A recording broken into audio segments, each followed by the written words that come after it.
It was hot and still, an August night in the middle of April.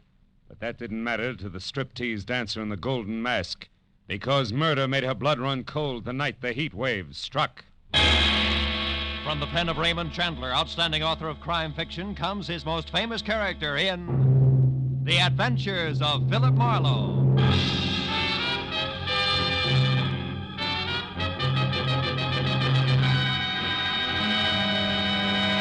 Now, with Gerald Moore, starred as Philip Marlowe, we bring you tonight's exciting story, The Heat Wave.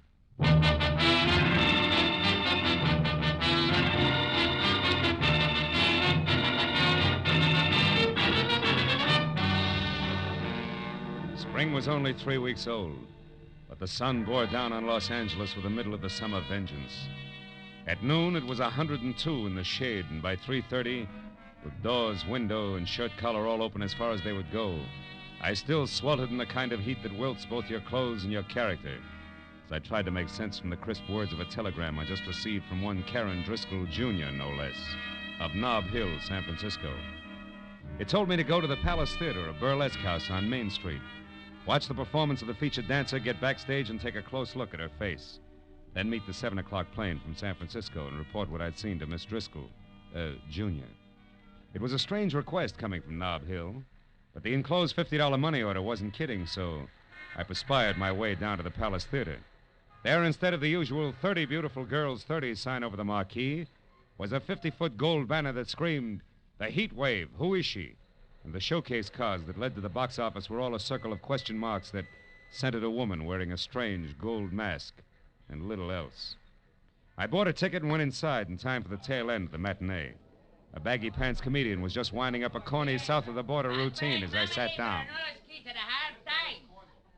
But there was Manuel, my brother, manual labor. he was the laziest man in all Mexico. Yeah, until he got a job shooting bulls for the government. He shot 800 bulls a day. Yeah, that made him the biggest bull shooter in Mexico City. The comic kicked the crown out of an oversized sombrero in a hybrid hat dance and then galloped off into the wings. After reminding myself that I was here on business, I sat down again as a personality boy in brown flannel and a yellow shirt stepped into the spotlight with his arms raised. Ladies and gentlemen, you're now privileged to witness one of the most unusual and breathtaking spectacles ever presented on any stage. In a moment, you will see her, the woman of mystery, performing exotic rites to the pagan sun god of the Incas, exactly as they were performed 3,000 years ago in the strange temples of the Andes. But who is she? Who is this woman? And who knows what secrets lie behind her mask of gold? The Palace Theater presents the masked marvelous, the beautiful, the dazzling, the mysterious Heat Wave.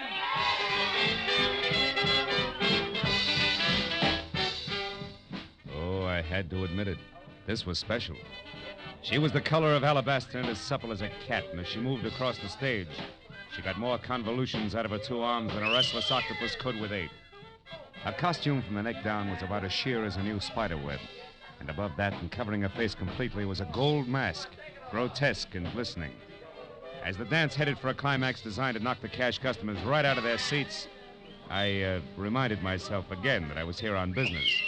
So I walked down the side aisle to a door that led backstage and went through it just as the dance ended. And while the audience tore the house down begging for more, the Heat Wave tossed a couple of kisses through a gold mask and ran to a dressing room. I started after her and was halfway there when a bulging hulk in a sharkskin suit that measured 6'6" in every direction lumbered casually out of the shadows and took a bulldog stance with his back against the dressing room door. I started thinking up fast ad libs and was hot for a switch on the eager reporter gag when the baggy pants comic slid up beside me. Hey, chum. Huh? They're asking for a load of mayhem if you try to get to the heat wave past Jesse there. Jesse? He the man mountain in the sharkskin suit? Yeah, with orders to break bones. Oh. Maybe I can help you out. Good. But how come? Yeah, let's go around to the side. You're a reporter, right? Yeah. Well, Inky Barnes can use a little publicity, too, you know. Hold her here by the door. Now, what does you have to know? Well, all I want's one look at her face. Yeah, that's a cinch. I said I'd help you out, and I will. Like this. Yeah. Right out there in the alley. And don't come back before midnight, goon. You can see her face then when she takes the mask off. I should have known better, but all I wanted at the moment was to kick the slack out of a pair of baggy pants. So I bounced back up the steps, jerked the door open, and ran head-on into 3 square yards of sharkskin suit. It was Jesse. You ain't welcome around here, bum, so stay out. Have you got it? Okay, Jesse, let's say I've got it. Yeah. Also, don't drop it as you walk away.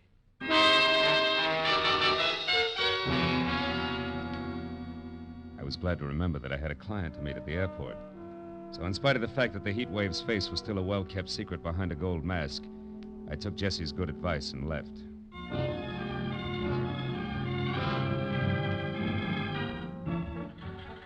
Flight 11 from San Francisco arriving at Gate 4. Will Dr. Robert Reamer please report to the information desk? When the plane taxied to a stop at the airline's gate, it was 7 o'clock sharp. And as the passengers unloaded, a tall, sinuous brunette with arched eyebrows, an imperial gesture, and a hat that had kept some imaginative milliner out of the red for several months had to be Miss Karen Driscoll, Jr. I introduced myself, ushered her to the cocktail lounge, and when a Gibson sparkled in front of each of us, she got down to business. Well, Marlowe, did you see her? Yes and no. I have a photograph here.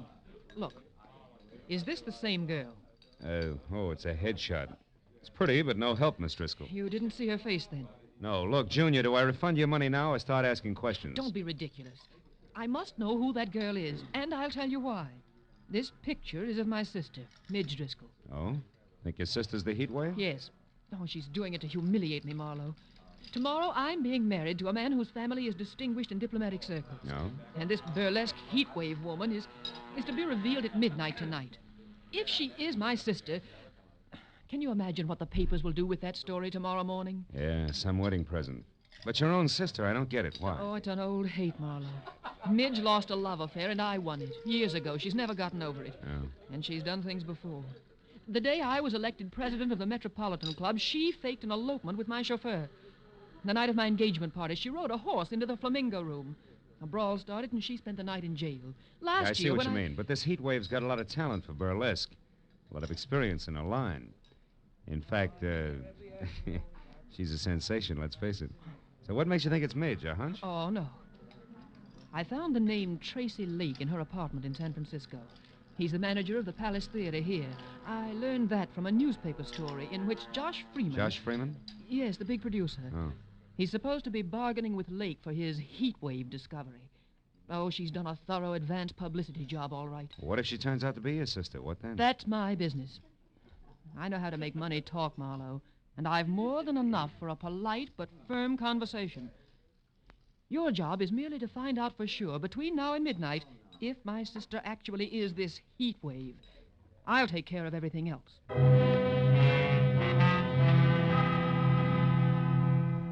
Karen Driscoll, Jr. gave me her local phone number, then got up, cursed the hot night, bid me hurry, and summoned a taxi.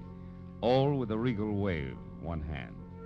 And I was left to my own devices in something less than 5 hours to make them work in, so I drove back to the Palace Theater, which was stalling until midnight by showing a triple feature movie. Paid another admission and slipped backstage again. It was deserted except for 2 electricians tied up in pinochle under the switchboard light.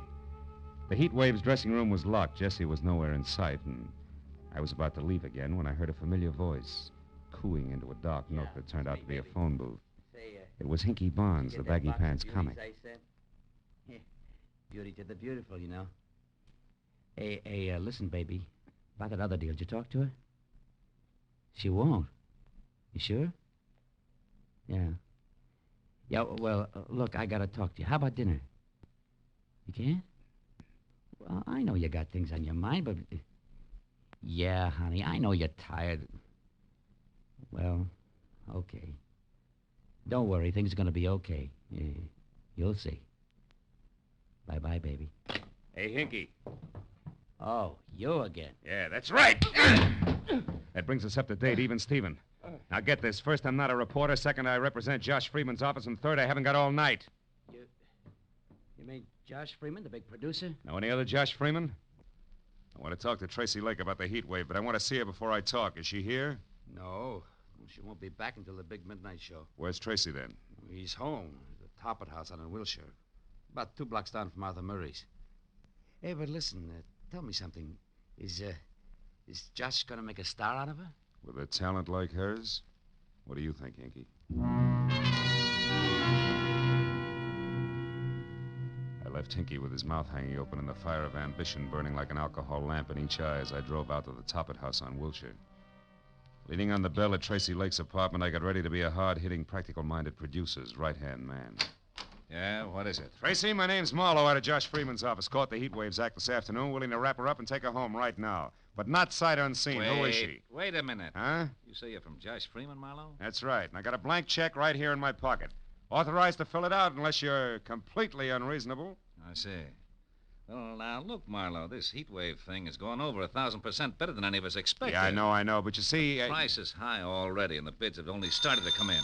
Oh, excuse me. I just opened a bottle of Paul Masson over there. Help yourself, Marlowe. I'll be right back. A perfectly good telephone sat within an arm's reach of Lake.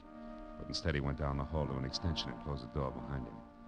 It was distinctly malpractice, but time was running out on me, so I picked up the phone and listened. Is Mr. Ridgely the jeweler? Oh, yes. What is it, Ridgely? The bracelet you selected is ready now. We can deliver it immediately. Fine. It goes to Miss Nita LeVar, 44 Edgewood Terrace. Oh, enclose a card. Don't worry, darling. You're my real heat wave. Sign it, Tracy. Lovely, lovely. And the engagement ring? The sunburst? Yeah, that's for Miss LeVar, too. But deliver that to the theater at midnight. You got it? Yes, indeed, sir. Thank you. And congratulations. Tracy Lake and Nita LeVar.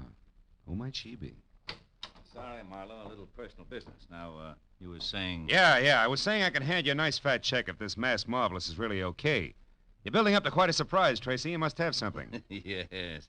Indeed I have, old boy. Plenty. Yeah? I can't reveal the lady's name until midnight.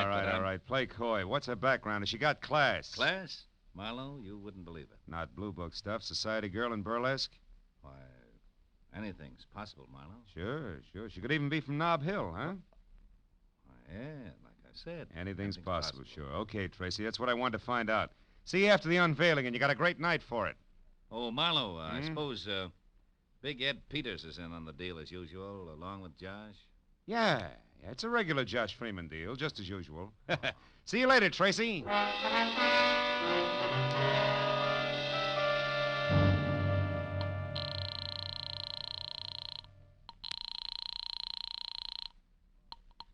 Hello? This is Marlowe, Jr. I just wound up an interview with Tracy Lake. When I threw Nob Hill at him, he turned green. But it's not official yet. The odds are high that it's your sister Midge, all right, who's knocking him dead as the heat wave. I knew it. That horrible, vindictive little tramp. What else, Marlowe? Did you find out where she is? Yeah. She's going under the name of Nita LeVar and staying at 44 Edgewood Terrace near MacArthur Park. But listen, it's not positive yet, so I'm going there to check right now. Where are you calling from, Marlowe? A phone booth at a closed gas station out here on Wilshire. But Oh. What's the matter? What is it, Marlowe? I am about to start earning that fee of yours, baby. 300 pounds of muscle in a sharkskin suit just walked up. Goodbye. Hello, Sonny. Well, my Piltdown pal. So the boss was right. You're just a cheap, nosy reporter, after all.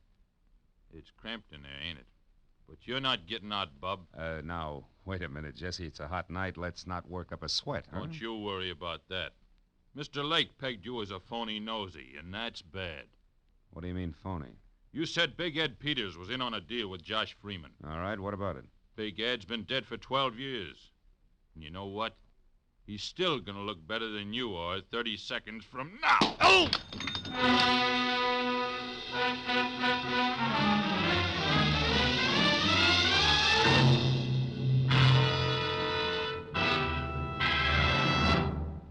In just a moment, the second act of Philip Marlowe. But first, tomorrow night, in order of their appearance, you'll hear Joseph Cotton, Ozzie and Harriet, Jack Benny and his gang, Amos and Andy, Sam Spade, Lum and Abner, Helen Hayes, Eve Arden, and hold tight now, a special show with Bing Crosby, Bob Hope, Claudette Colbert, and Dinah Shore over most of these same CBS network stations. And Jack Benny with Mary, Phil, Dennis, Don, and Rochester will be heard over them all. Now, with our star, Gerald Moore, we return to the second act of Philip Marlowe and tonight's story, The Heat Wave.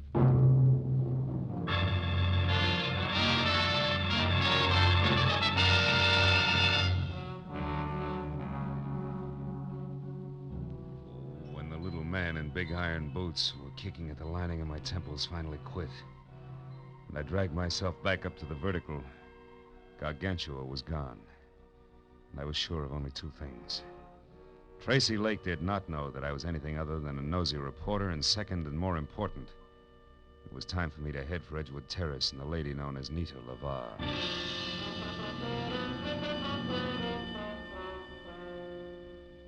As I started for the front door of number 44, which was an all-alone stucco under tile L-shaped that showed a single light, the little men in iron boots went to work again. It reminded me that it might be healthier if I first found out exactly what was waiting behind the mat marked welcome. So I made a wise circle around to the back, then in closer past a whispering huddle of palms through a flagstone patio that led to a short flight of also flagstone steps. But there, when I was only a few feet from an uncurtained window, I stopped at the sight of something I hadn't expected. It was the body of a woman lying in a twisted heap at the bottom of the stairs. When I moved closer, I saw that the ugly cut on the side of her head that had killed her had come from the jagged edge of the last step. I also saw that the woman was Midge Driscoll. Next to the body, there was an overturned, crushed sprinkling can, which meant that she could have fallen to her death accidentally. Also, it could have meant that if murdered, her killer had overturned and crushed the sprinkling can as well.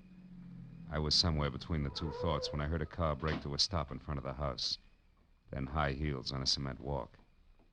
I quietly moved around to where I could see something tall and blonde who, in a better light, would have been better looking. Good evening. What? Who's there? Name's Philip Marlowe. Mean anything? Nothing. Then try this. I'm a friend of Midge Driscoll's. Midge? I never heard of anyone by that name. I'll bet. Step up a little closer, honey. Now, wait a minute, Mr. Bright Eyes. Midge! Yeah, Midge. And Driscoll. Name you never heard of, remember? Now, what do you say? Do we play it straight? Yeah. I'm Nita LaVar, Mr. Marlowe. Baby, you're getting in deeper by the minute, and by that I specifically mean that Midge Driscoll here and Nita LaVar are one and the same. Oh, you're crazy. I know my own name. It is and always has been Nita LaVar. That's Midge Driscoll. All right, since you've grown so cooperative, maybe you can tell me why she's dead. Oh, it could be that she fell down those stairs. An hour before her unmasking is the heat wave? You know an awful lot, mister. How come? It's strictly business. I'm a private detective with client. We'll talk about that later. Right now, it's time to go in and call the police. And don't tell me you can't find your key. Don't worry, private detective. I won't. Here, catch. Got it. Now, let's get inside. But let's not call the police, huh? Why not? Are you afraid that they'll... Oh, I see what you and that pretty little gun mean. I'm glad. I'd hate to have to shoot you. Why, one a night your quota? Don't be funny. I didn't kill Midge. Then why no police? For a very good reason. Until tonight, Marlowe, I've been the heat wave. The substitute heat wave for Milady there, who didn't have the time or the talent for the build-up to the great joke she was going to pull on her sister. You mean you were the one I saw today? The one everybody saw every day. And liked. Liked so much that business boomed and all the heads in the front row weren't bald. Which has what to do with me calling the police? In general, everything. In particular, my career. I tried to get that crazy kid there to back off and let me go on with the act that she'd kill after one performance, but no. Miss Bunny Moneybanks wouldn't hear of it. Now that she's dead, you're in, is that it? Solid. And that's also the reason why I don't want to spend the next 2 hours talking to cops. So go on, put the key in the lock, turn it, open the door, and walk in. What happens then? Then, Mr. Marlowe, we call Tracy Lake and arrange for a playmate for you. Playmate named Jessie, maybe. A playmate named Jessie. And no, maybe.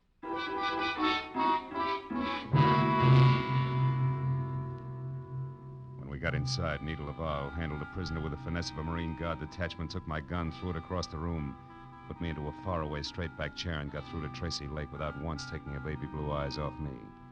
Then when she told the man she called Darling all about Midge's death, which could have been for my benefit, she placed a rush order for the monster. After that, she hung up, sat down, lit a cigarette, and waited. But a second later, she was back on her feet. When I said that friend Jesse was fast, she said I should shut up and more. Listen, Marlowe, you do exactly as I say. Coming! Now stay right where you are and don't so much as open your mouth. Who is it? It's me, Nita. Hinky. Oh, good. Come on in, Hinky. Hello, Nita. Hi. I just happened to be going by, and since I knew it was Midge's night, I thought that... Never mind what you thought. Just come in and listen. It isn't Midge's night, Hinky. It's mine. And don't ask questions now. Here. Ooh, what's the gun for, Nita? What's the matter? A private detective, but public nuisance, named Marlowe. Marlowe, a detective? Mm-hmm. He told me he was from Josh Freeman's office. He was lying. Now get this, Hinky. Midge Driscoll is out and back, dead. But why? I don't know why, and I care less. But Marlowe here is crazy for calling the cops, which would leave me at midnight doing my big number for the desk sergeant. Great. So use that gun, see, and hold him here until Jesse shows up, which should be any minute. Now goodbye, and be careful, Hinky. So long, bright boy. Gentle soul, huh, Barnes? Never mind, Marlowe. Save the gab for Jesse. He's a great listener. I doubt if he'll give me the time, considering that I know it's an odds-on bet it'll be a couple of slugs in my belt buckle before he's even in the room. Jesse kill you? Why would he do that? Because he works for Tracy Lake. And Tracy Lake has to kill me, Barnes. I know he's a murderer. Midge Driscoll was murdered? You sure of that? Just about. Doesn't figure any other way. Nita herself told me how much this chance means to her and how hard she tried to get Midge to back off. Yeah, but Tracy, how does he tie in? 2 ways. The money he'll get out of the show continuing indefinitely, and better than that, the fact that he and Nita are going to be married. Those two get married? You're nuts, Marlowe. No, it's straight, Barnes. I know because I overheard Tracy talking to a jeweler about the ring he ordered. Now, you mind if I have a cigarette? Hey, Barnes, can I reach for a cigarette? Oh, yeah, okay. Hey, Marlowe, you sure of this? Everything you just said, I mean, about them getting married, no? Sure I am. Why, a little disgusted with your buddies? Yeah, a little. So as of right now, you can do as you want. I'm leaving. No, you're not, Mr. Barnes. Jesse, hey, Jesse, don't shoot. I won't, Mr. Barnes. Unless, of course, you or Buster try to get out of here. Oh, who, me, Jesse? Yeah. You were going to let Marlowe go, Mr. Barnes. I don't think Mr. Lake would like that. I'm sure he wouldn't, Jesse. So why don't you just save everyone a lot of time and start pulling that trigger? While you can still see what you're doing. Hey, the light! Get going, Barnes! You dirty louse. I'll fix you. You'll never get out of here alive. Where are you? Come on, talk. Where are you? Where are you? Answer me, do you hear? Answer me! With pleasure. Oh, you stinking slime. I'll tear you apart if I get my hands on you. Which, Jesse boy, is the trick? And now for our meeting in a phone booth, flowers, you big ape, bars and all.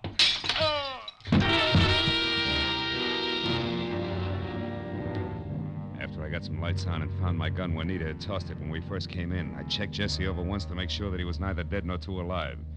Then I started for the door.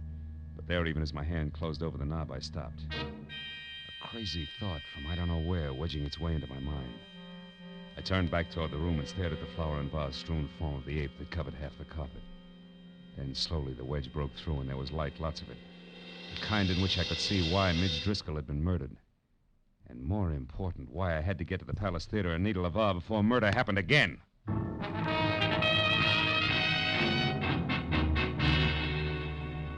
lurched from the curb in front of Nita's at 20 minutes to 12. When I screeched to a stop downtown at the Palace without somehow hitting or being hit along the way, those 20 minutes were gone.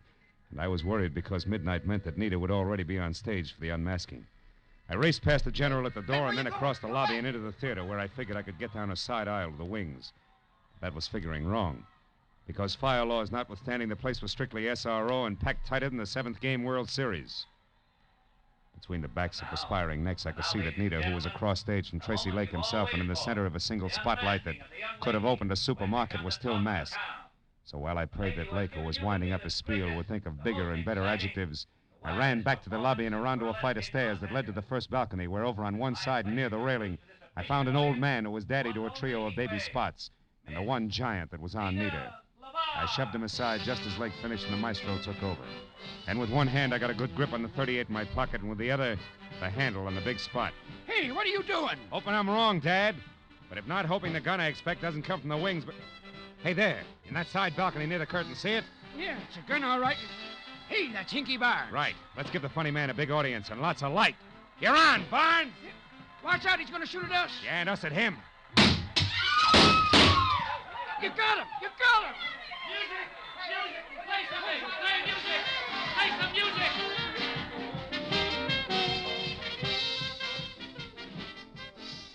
It was 20 minutes of bedlam. Police, music, and 2 quick numbers by Nita LeVar, all of whose shaking was not routine.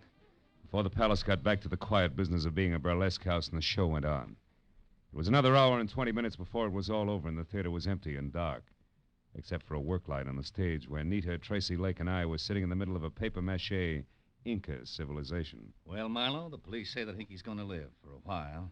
Can't figure the guy. Never knew he felt that way about Nita here. Neither did I.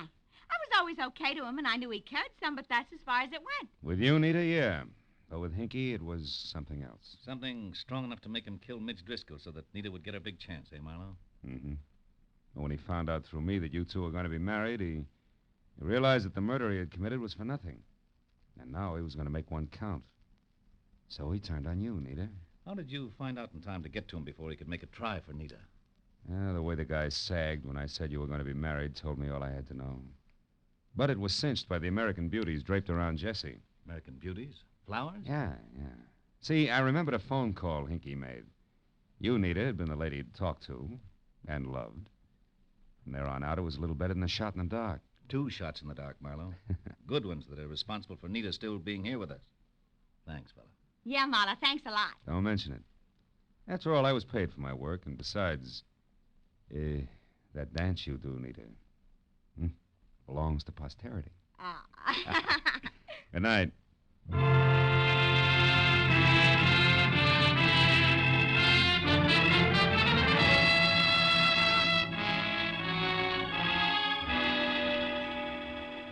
It was still hot in the city. I had no enthusiasm for further conversation, and a very sticky feeling from head to foot. So I took care of Karen Driscoll Jr. in a fast telephone call and then pointed my car for my apartment. I couldn't help thinking of poor little Hinky Barnes, who brought laughter to everyone else, but could find no happiness for himself. He was like the man who went to see a doctor one day and said, "Doctor, I can't laugh anymore." And the doctor said, "Go and see Grok, the greatest clown of them all. If he can't make you laugh, there's no help for you." The man smiled and said, "Thank you, doctor. You see, I am Grok."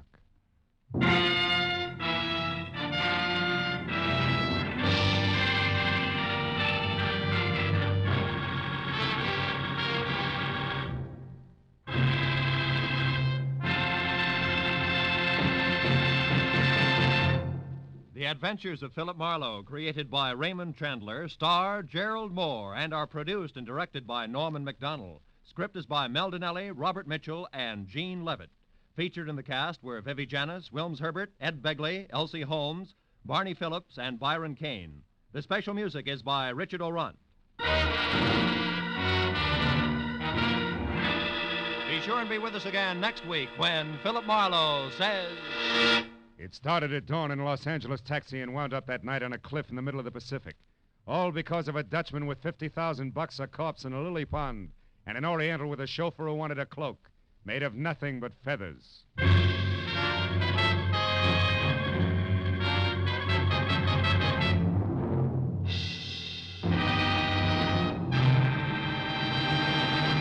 In just about an hour from now, $50,000, the biggest jackpot in radio history, will be waiting CBS listeners from coast to coast on the Sing It Again program over most of these same CBS network stations. This is Roy Rowan speaking.